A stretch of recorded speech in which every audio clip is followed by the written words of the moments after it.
My husband died suddenly, and his delusional best friend is trying to hijack his memorial, told lies about our marriage, and is trying to make herself the widow instead of me. Posted by you/angry widow?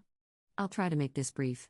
My 28F husband, Jonah, 36M, passed away unexpectedly a month ago from a stroke. I don't want to get specific about that part, it's the worst pain I've ever felt in my entire life, and I'm still not sure how I'm ever going to move on.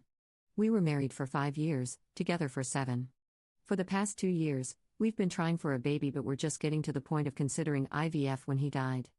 Jonah had a close friend in high school named Marjorie, 33F. Marjorie also ended up going to the same university as he did, and they spent a lot of time together during those college years. Jonah said that he liked Marjorie's company but never felt anything beyond friendship with her, which I totally believe. Jonah dated other women during that period but told me that several times Marjorie hinted that she wanted him to ask her out.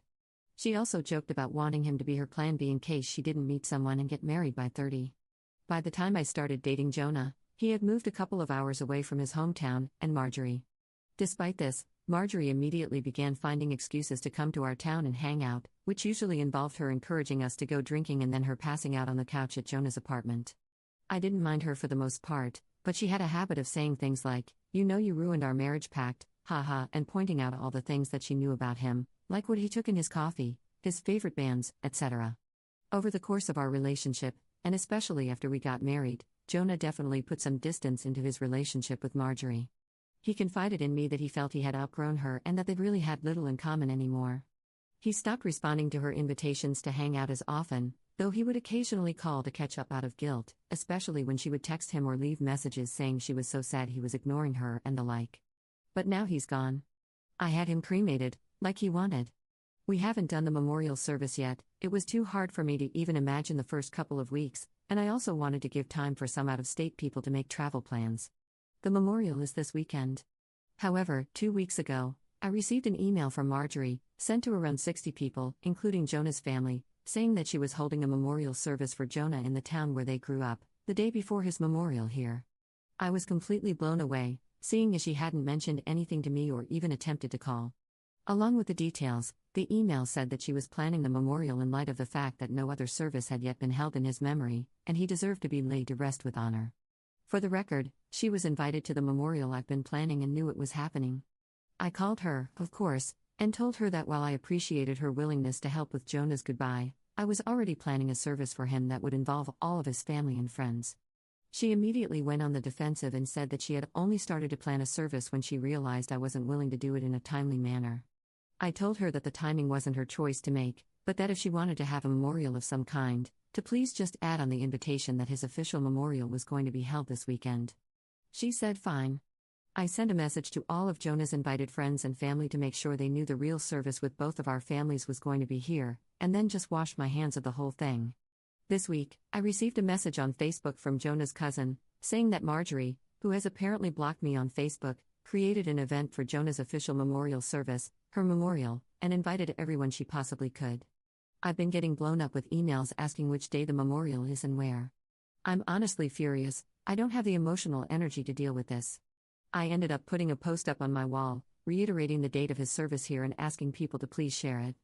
Thankfully, I think the older members of the family don't use Facebook or email very often, so most of them haven't been confused, but a lot of people now think that Marjorie's service is the real one. I called Marjorie again, asking her to add an addendum to her event saying that his actual memorial was going to be here. She told me that Jonah would have wanted it this way and that if I couldn't appreciate her efforts, I wasn't invited to say goodbye to Jonah. I told her that was fine, seeing as I'd already said goodbye to Jonah when I held him as he died.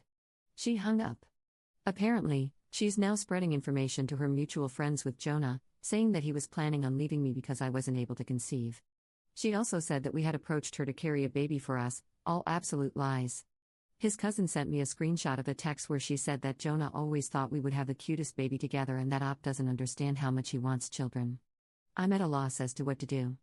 I don't care what she says about me, but she's now tarnishing my husband's memory, especially by saying that he wanted a divorce.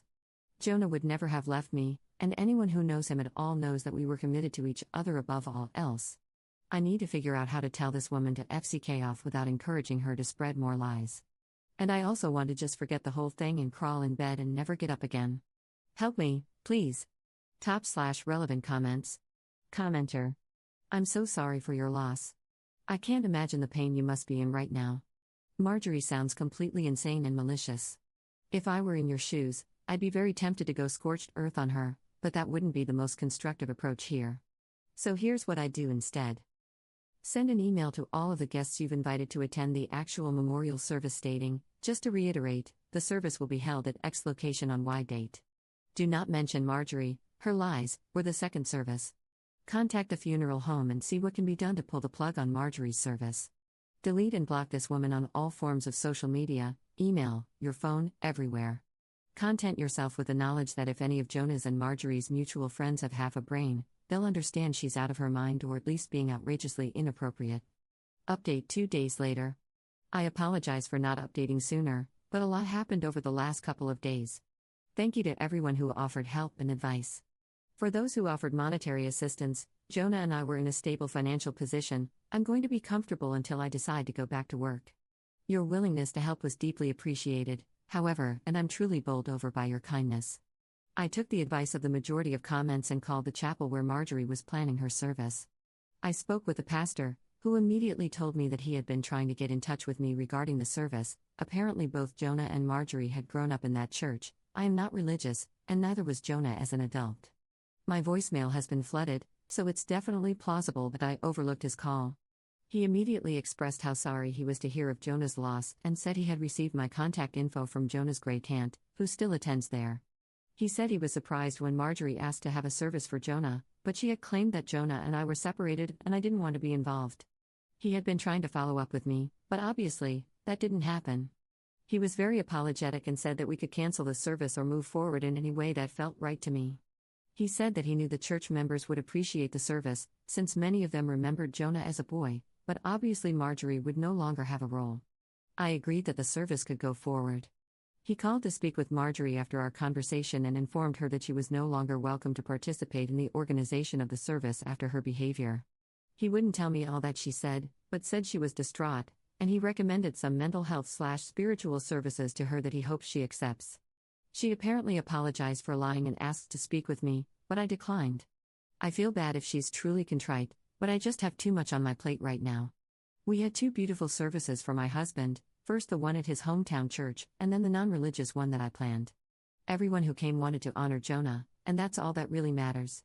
I was told a dozen stories about him that I'd never heard before, and I laughed so hard I cried, then cried some more. My cousin was on the lookout for Marjorie, and I honestly didn't think about her the whole weekend.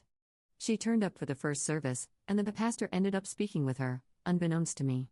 My cousin says he was sympathetic but firm and told her that her presence there would be inappropriate. Surprisingly, she left without fuss. I'm still not sure this situation is entirely resolved, but I got to lay my husband to rest in the way he deserved, and that's the most important thing to me right now. Thanks, everyone, for your support. Top/relevant comments. Commenter. I'm glad the pastor is such an awesome, compassionate person, and that you were able to memorialize your husband with people who cared about him. Ops response. I definitely expressed my heartfelt appreciation to him. I tend to be uncomfortable in religious settings, which is why I immediately told him that I'm not religious, but I was really moved when he said, "That part doesn't matter right now. You loved your husband, and there is always a place for love here." I teared up, I admit. Second update 4 months later.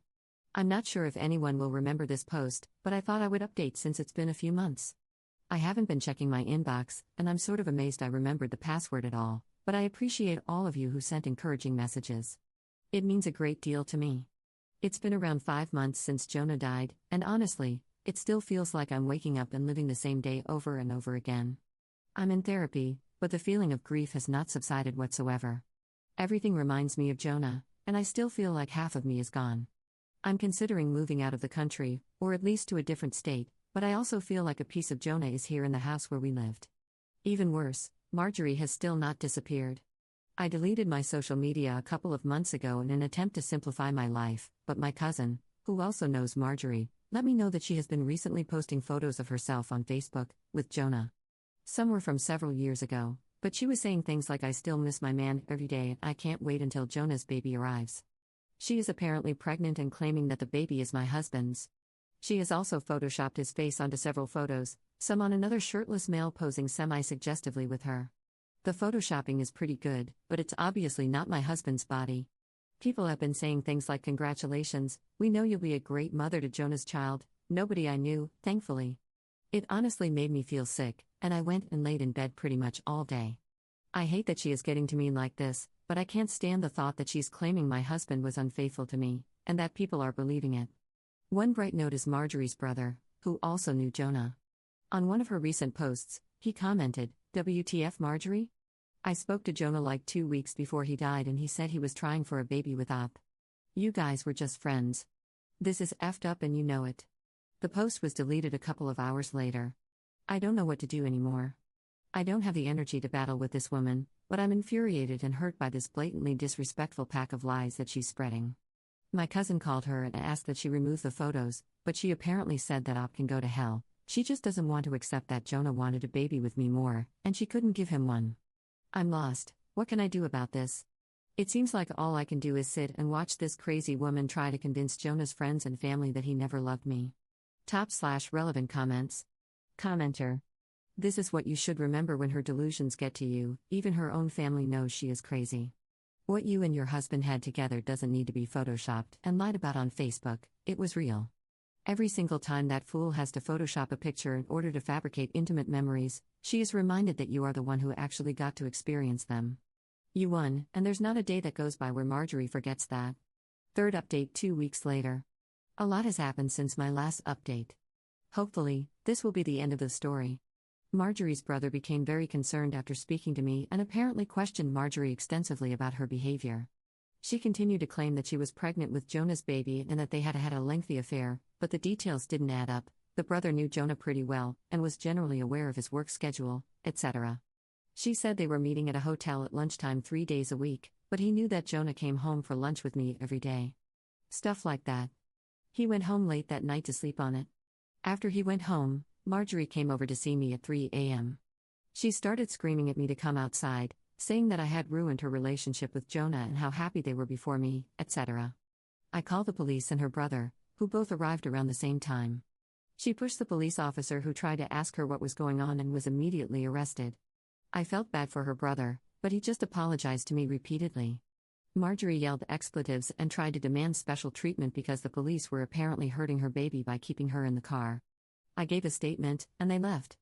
Not exactly sure what happened after, but her brother says she is now under psychiatric evaluation and is apparently struggling with a mental disorder that he wouldn't name. She has apparently not taken her meds in 2 years. I didn't ask for details, but it seems she is going to get some help. I'm not pressing any sort of charges. Her brother also linked me to his post on social media, where he made it very clear that Marjorie has been having some difficulties, and absolutely none of what she said about Jonah is true. I'm glad this seems to be over, but I've decided I need a fresh start no matter what. I'm looking for a job out of state, and I'll be doing my best to leave my life with Jonah behind. Thank you all for your help and encouragement.